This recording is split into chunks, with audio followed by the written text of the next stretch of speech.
So here we are, it's April 3rd, 2018 in Minnesota, and people ask me, especially on a day like today, if you grew up in Southern California, why in the world would you ever settle and practice in Minnesota?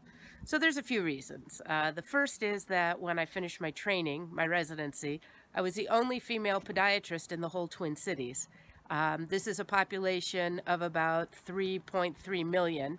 And I was the only female in my entire profession. There were 3 of us in the entire state of Minnesota at the time, so I figured that was a niche, and it was one of the reasons I stayed. In fact, my Yellow Page guy forced me pretty much to put my picture in my Yellow Page ad stating that people would be looking for female physicians, and he was right. I also got asked out on a couple of dates, which was kind of creepy, but there's Maxwell. Say hi, Maxwell. There you go. But it really did make a difference with the population that came in to see me. One of the other reasons I like working in Minnesota is the population of people that I work with.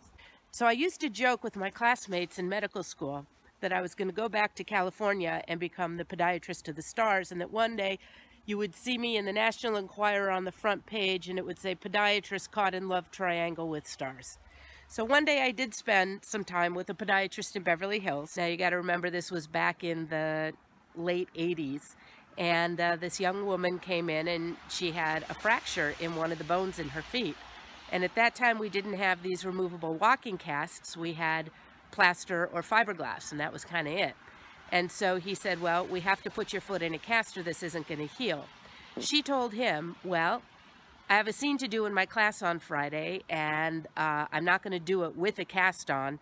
So let's start from there, and you can tell me what we're going to do for this problem.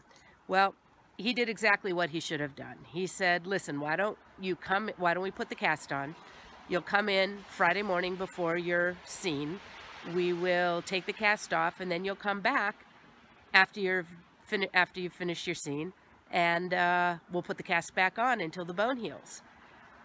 So he got 3 office visits, 2 cast applications, and a very happy patient out of it.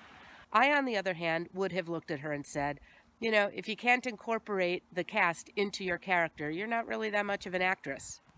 Enough said.